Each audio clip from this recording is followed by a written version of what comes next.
This is a big thing I have noticed over the last few years recently. Like, when you're in a friendship or some type of, relationship or whatever, sometimes you overcompromise yourself and their problems simultaneously become your problems. Comment down below if you have the same problem. So, we're gonna have a juicy, nice tea with tea on how to not overcompromise yourself. My first tip is handle your responsibilities first. It can be very hard, when you're starting to make friends. You kind of want to start having experiences together, feel each other out, start seeing if they're real or not, or if it can, become more of a friendship. Handle your responsibilities first. At the end of the day, if I say I'm doing homework or I'm doing a project first, they usually, like, whatever I'm being called to do, it can be moved to another day or another time. It doesn't have to be done right then and there. Handle your responsibilities first. Like, if you said, I'm gonna use this as an example. It's been plenty of times I said, all right, I'm gonna clean up my room when I get out of class today. I'm gonna clean up my room when I get out of class today. My friend asked me, hey, do you wanna go, let's say, to the mall or to the dining hall to eat together? I'm like, it's just my room. It's not like a project or something minute like that. Or, something important like that. So why not, go do that? By me not handling my responsibilities first, I'm making myself too available. Whether it's something small like clean up your room or a project due at 11:59 at night, handle your responsibilities first. Handle it. Let me tell you why. If you're not available, you really realize the type of person they are. What are they going to do in your absence? What are they going to do when you're not around? And this isn't to say, everybody got ulterior motives, everybody gives people. No. What do they do when you are not around? Do they gossip about you? Do they do some type of project? Do they do some type of homework? Do they just chill? Do they come back with another problem for you to solve? You really learn a lot about people when you observe, and that's one thing I do like about my introverted ways. I'm always, to some type of extent, watching you, waiting to see, like, okay, if I give this answer, what is their next answer gonna be? You have to handle your responsibilities first because that's kind of the root of, like, a lot of problems I notice in a lot of my friendships. Like, if you constantly are available, like you're willing to drop everything every time they ask you to, it becomes like, oh, okay, I know she's gonna do this for me, so I can just hit her up. And if you're that type of person, you're not alone. It can be sidestepped. You don't have to always be that person that they go to. You don't. Handle your responsibilities first, because at the end of the day, whether you're in trade school, work, school, because I don't want anyone to feel like college is being forced out of my mouth. College is not for everybody. It's not. Handle your responsibilities first. Like, this happens so often. Like, if you really pay attention, if you get what what I do, and this is just a rule for myself. Let's say it's Friday and I got homework. If I get all my homework done between Monday and Friday, this weekend I can go out. If I've done all my homework and all my projects, I've taken notes, I did whatever I need to do, I can go out this weekend. If it is not done, then I cannot go out. Because it's gonna be looming in the back of your head like, oh, Jump, I really need to hurry back because I really need to do this project. I really need to do this essay. I really need to clean up my room. It's so much easier to go out the house and be like, okay, it's done, so I can stay out as late as I want to and I can come back. Make sure your responsibilities are handled. So my next tip is to start a hobby or project for yourself. So when you overcompromise yourself, it's like you're making yourself too available. So reevaluate how you spend your time. I could go out and hang out with my friends today, or I could be achieving the goals or resolutions I said I was going to set out. So in December, like going into the New Year's, I had created this vision board about what I wanted to do, and I created 20 goals that I wanted to achieve. So these were simple goals, and I thought, it was going to take me the whole year to do. Surprise, I did it all over the course of like the first 4 months of 2020. So I kind of had to come up with some new goals and challenge myself some more. When you start a hobby or a project for yourself, by yourself, you're giving yourself that space to have a long time.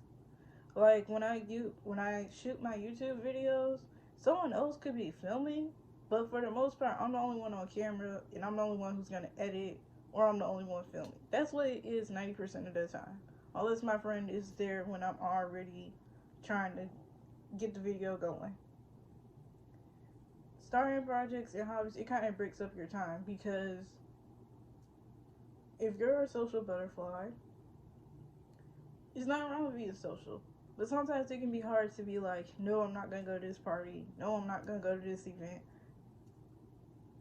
So create these projects and hobbies to give yourself time to, like, be with yourself, be with your own thoughts. It could be something as simple as writing stories. I started that in the third grade. Drawing. I recently started doing that again. Doing a YouTube channel. Little simple stuff like that. And there's plenty of hobbies out there. Plenty of hobbies, plenty of projects you can do by yourself. And don't feel like, you're being selfish. Because I felt like that was another problem I had. Like, by me saying no, I'm being selfish because I'm not doing anything. So why am I not helping my friend? Sometimes you just need time by yourself. And when you make yourself too available, it kind of becomes the norm, and it becomes the okay to always ask you for something. Don't let that be the reason you do something. Like, have your alone time, have your space. Find you a project or a hobby to do. Because it could be also vice versa. Like, you always need somebody to hang out with you. Find something else to do. You don't always have to be surrounded by somebody. You don't always have to be interacting with. My next tip is set a limit on interaction. So we already are social distancing at the time I'm filming this. So let's say things, we're getting back to normal. And we're just in a regular setting. Set a limit on how much you interact with people for real. You do not have to go to every party. You do not have to go to every event. You do not have to go and do and hang out with your friend every weekend or every day. You don't. Set a limit on how much you guys are really gonna hang out. Like, if you feel like you need to recharge your battery, then be like, alright, I can do something I know that they don't like, but I like. Because all of us have something we like personally, but our other friend doesn't. I like going to the gym and working out. Like, I just like to walk the treadmill. No real special body goal or anything like that. Just like to, walk the treadmill. Can't lift a weight yet. Maybe that'll be my next goal. But set a limit on how much you interact with. My next tip for how to not overcompromise yourself is figure out what's stressing you out. Like, when I hang out with my friends, sometimes I just want to hang out. Sometimes I just feel really, really stressed and need to just take a break from whatever is stressing me out. Figure out at the root of your stress what is causing it. Like, in life, something's going to be stressing you out at some given point or another. Figure out what is stressing you out. What is making you feel like, you have to be around a group of people. You feel like you have to always say yes to your friends. Figure out what is stressing you out and figure out a way to solve it. Because you're essentially burning yourself at two ends. So, like I said, I'm a college student.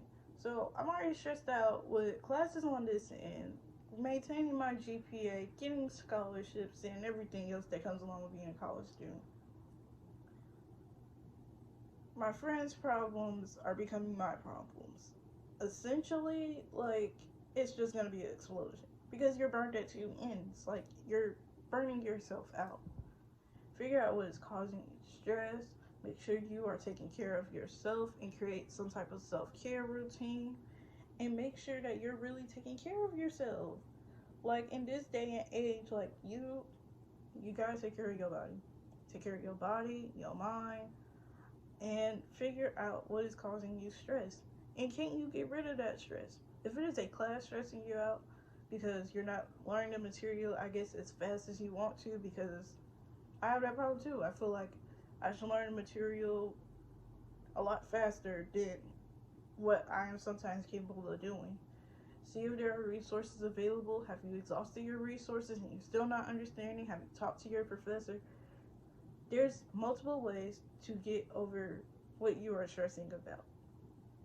So make sure you take that into accountability. My next tip is to put yourself out for new interactions. So in college, because I live on a like small campus, it can be sometimes hard to like make friends and feel, comfortable or even put yourself out there. Try going to different events, different gatherings, different circles, and figure out what you want to do.